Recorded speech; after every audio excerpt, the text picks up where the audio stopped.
Hello everyone, welcome to my channel, and for this video I'm going to show you my paratrooper uniform that I use when I go to anime conventions or LA Comic-Con.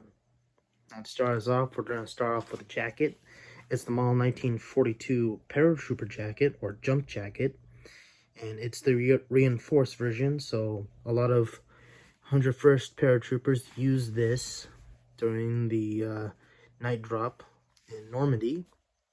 And I sewed a patch on. I don't know if it's the correct one. You could probably correct me on that. But I got it at a pretty decent price at thefront.com. And honestly, it really did come in clutch. And it may be the wrong one, but I could always re-stitch it and put a new one. Now onto the pants. As you can see, it's pretty much got the straps to keep the stuff in the pockets, you know, nice and secure. And it's got the little knee protectors, though it doesn't really do much, but does help some or when walking around.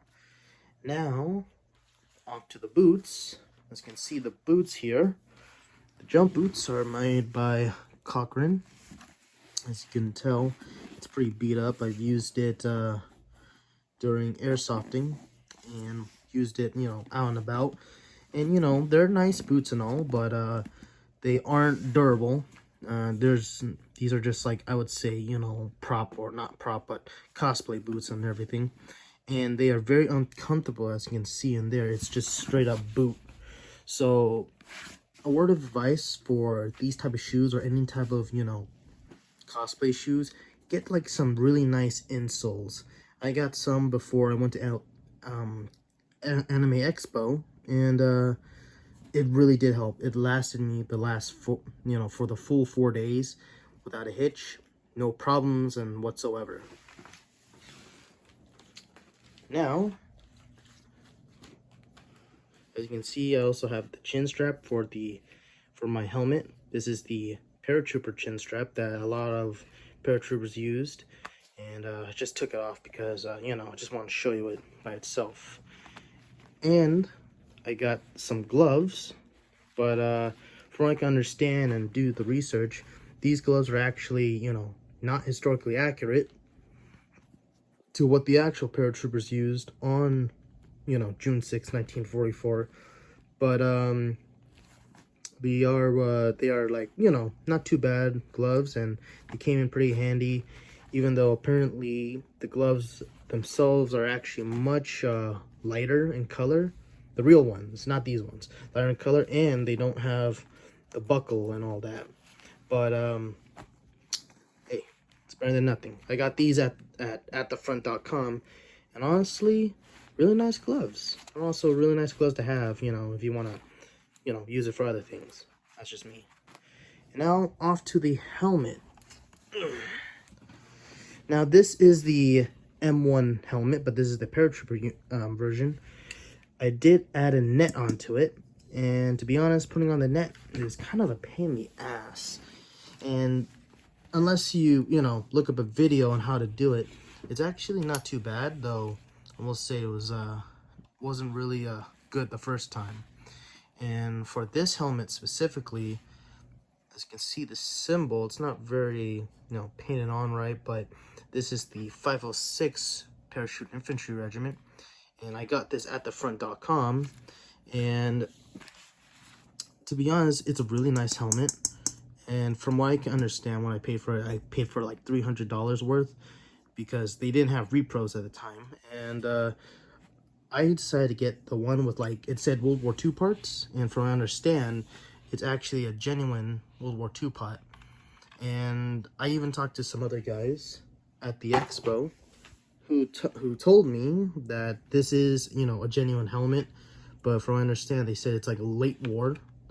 To be honest, you know, should do more research onto my helmets and to see what's the difference between, you know, post-war and, you know, post-war World War II helmets. But yeah, this is my helmet that I used. As you can see, let's go take a look in the inside. You know, little headband, little strap to put the paratrooper chin strap, and yeah, not too bad. As you can see, if I can remember correctly, during Anime Expo, I was swimming like a dog, and I got all over the helmet. But hey, kept me somewhat cool, I guess. And now, for the final piece, I want to talk about my weapon. Now, this is the M1 brand. This is just, you know, a metal, oh no, not metal, but straight up wood. As you can see here, it's just straight up wood. So me and my dad actually made this, you know, a couple days, I'd say about 5 days before I head on out to Anime Expo.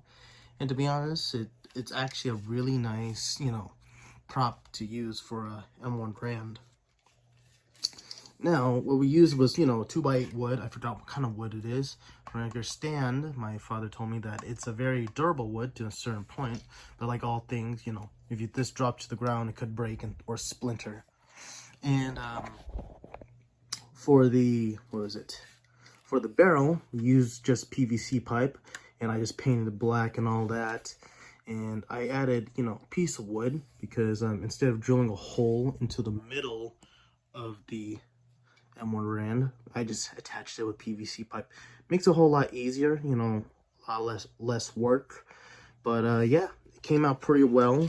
I got a lot of people asking me questions about it, and to be honest, yeah. Oh, I also added sling. As you can see, I added like some rings on right here and at the bottom here, so that I could add a little sling to it, carrying around and all that. So yeah, to be honest, this is it. So you're probably wondering why I'm showing this video. Well, it's also to showcase, you know, the uniform itself, you know, giving an idea of where most of this stuff came from.